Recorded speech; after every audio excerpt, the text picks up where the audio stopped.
It has been a busier couple of days on the Ipswich Town rumour mill, and we're finally being linked with some strikers, which we're going to discuss for you all now. Hello and welcome back to the Harvey Bell YouTube channel. Before we get into anything else today, I do just want to say a massive thank you for all the support that you've shown on the channel recently. It is thriving at the minute, and that is thanks to you. That said, if you are new to the channel, please do press subscribe down below, leave a like on the video, and also let's have a bit of a discussion in the comment section. How are you feeling with life as an Ipswich Town fan at the moment? Obviously, we haven't had a game in a little while now because of that postponement at Portsmouth. The transfer window has been open for a week or so now. How are you feeling with all of the rumours? Do you think that there needs to be more action happening? How are you feeling in general at the moment? And I feel like you might be feeling a little bit better with the news this morning that we are being linked with Newcastle United's William Osula.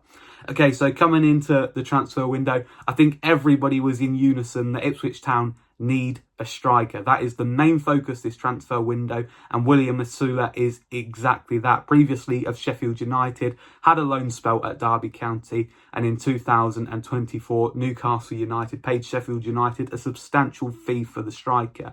And the first thing that I want to say is that we should all retain some perspective on the basis that this is coming from Transfer Feed, and I'm not trying to knock the source, but they're not a source that I've heard a lot from in the past. I usually wait to hear from obviously Sky Sports, BBC Sports. I trust those were the days quite a lot, the East Anglian Daily Times. None of them have picked up on this at the time of recording. They may well have by the time that it comes out, but right now they're not saying too much. So I'm not getting too excited about this one yet, but if it does come off, I think it would be a very good signing. You do have to look at the goals record. The goals record is not good. There's no getting away from that. 2 goals in 24 games for Newcastle United. Not many for Sheffield United either. Not many for Derby either. But I do just want to point out that the goals to game ratio, you can't really go off it too much just on the basis that, of course, they don't necessarily mean they're all starts. There could be a lot of substitute appearances in there, but this is a very highly rated striker. There's a reason why Newcastle United paid so much money for him. It's because he's tall, it's because he's athletic, it's because he's got lots of potential.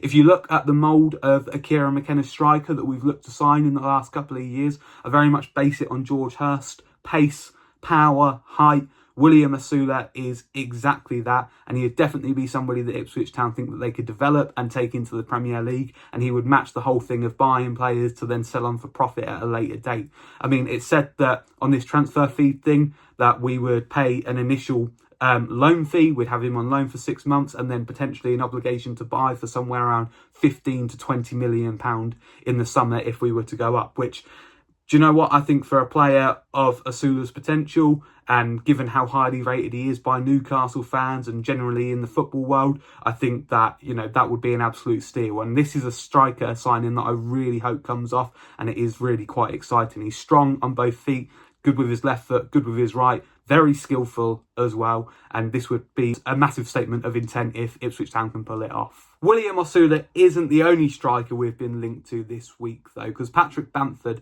is currently at Sheffield United, but his contract was only for 6 months since he signed in the summer, so he is available this window. And there's talk from Alan Nixon that we are in some sort of race with Sheffield United to try and land his signature. And I have to be honest and say this one doesn't excite me massively. It's probably one that would divide the fan base a little bit. Yes, experience at this level, lots of football for Leeds United in the Championship, has been around this division for a long time, knows where the back of the net is. But for me, it's a little bit short-sighted. He's quite injury-prone as well, so I wouldn't be massively disappointed if Sheffield United beat us to the signature of Patrick Bamford. I think they're probably going to. It looks like Patrick Bamford would prefer to stay at Bramall Lane, and I can't say I'm overly disappointed about that. That said, if there is a U-turn, he decides to come to Portman Road, then I'll get behind him fully, and hopefully he can prove me wrong, but it's not one that gets me out of my seat. Equally, I don't know where it's come from, but there's talk sort of on social media from Ipswich Town fans about links to Lyndon Dykes. Similar a few years ago, I'd have probably been a little bit more excited about this one. That doesn't seem to be particularly credible, or it doesn't look to be that far ahead if it is something that Ipswich Town are looking at, so I'm not going to even talk about it for too much longer. But yeah, Lyndon Dykes again is one that I would hopefully think that Ipswich Town might steer steer away from. He's not somebody that I get massively excited about. William Osula, for me, is the exciting striker transfer target of this week, and hopefully that's the one that we take further and hopefully land the signature of. Another exciting transfer rumour, though, away from the striker front, is Tom Cairney. So Tom Cairney, obviously Fulham midfielder, and not just Fulham midfielder, but Fulham captain as well. I think he's more club captain than team captain because he doesn't play every game, but he has made 16 appearances in the Premier League this season so far, including the other night against Chelsea. And he is a very versatile midfielder, somebody that could play the Azor Matasiwa role, somebody that could play that role that Jack Taylor and Jens Kudus have been sharing this season, and he could probably do a job in the number 10. There are question marks over his age, given the fact that he's 34 years old, but he is still playing regularly in the top flight of English football, still looking very good at that level as well, a key player for Fulham, which does make me question, is this a little bit ambitious from Ipswich Town? Is it something that we could realistically pull off? But it was being reported by Sky Sports, and as I said earlier in the video, that is a source that I trust. We may just be looking at him though. That doesn't necessarily mean we're going to pull it off. I hope we do, because it would be a really good signing, and I think this window as well, we'll probably be looking at signings that we could potentially take up to the Premier League with us. And although Cairney is 34 now, that experience in the Premier League could be massive and was something that we were very much missing when we went up beforehand. So I think if we could sign him now on a sort of 18-month deal, take him up with us if we were to go up. Obviously, I'm not going to try and be arrogant here and say that we're already up, because there's a long way to go this season, but he would be somebody that could massively benefit us both now in the Championship and also in the Premier League at a later date. So I'm hoping that Tom Cairney is one that comes off. We'll wait and see how that one develops. Ambitious, but again, like we've said with most of the rumours so far this week, it would be a massive statement of intent from the owners if we do manage to pull this one off. That's it pretty much for incomings at the moment that's being reported, but there are a couple of sort of outgoings to talk about at the moment, and the first one is, of course, Cameron Humphreys. We spoke earlier in the week about Cameron Humphreys potentially going back on loan to Wycombe Wanderers. That hasn't materialised, but what has materialised is a loan move to Huddersfield Town, pretty much by the by. As an Ipswich Town fan, I don't think it makes a massive difference whether he went back to Wycombe Wanderers or Huddersfield, to be honest. Both of them are fighting at the top end of League One.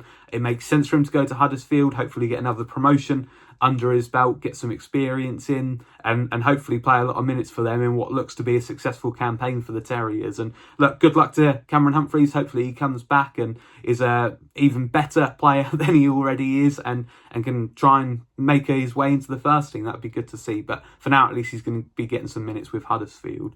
And then the final thing to talk about in this video is the fact that Conor Chaplin is going to be staying at Portman Road. And look, on this channel, I don't like to moan, I don't like to whinge, but I do like to try and be transparent.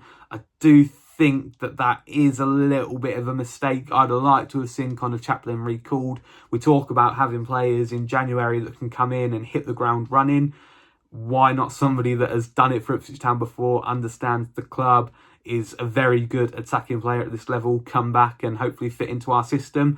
I might be looking at it with blue tinted glasses on, if I'm being honest. You know, I might just be thinking what Conor Chaplin could be. There's no promises that he'd come back and be the same player that we sent to Portsmouth. His Portsmouth loan spell hasn't exactly been great so far, but I don't know, part of me would have just liked to have seen him back at Portman Road. But that's my little grumble over. I don't suppose we'll see him in an Ipswich Town shirt again, just given that he is out of contract at the end of the season, and I would imagine that if he has a better 6 months with Portsmouth, maybe he'd probably go there on a permanent basis, if not somewhere else. But yeah, I do sadly think that we've probably seen the last of Conor Chaplin in an Ipswich Town shirt, given the fact that we're not going to be recalling him from his Portsmouth loan spell. Let me know what you think of that in the comment section. Are you disappointed by that? Also, give me your thoughts on all the other rumours that we've spoken about. William Osula, Patrick Bamford, Lyndon Dykes, Tom Cairney. How do you feel about Cameron Humphreys going to Huddersfield Town? All those things, let's have a discussion in the comment section. Otherwise, all that's left to say is thank you very much for watching,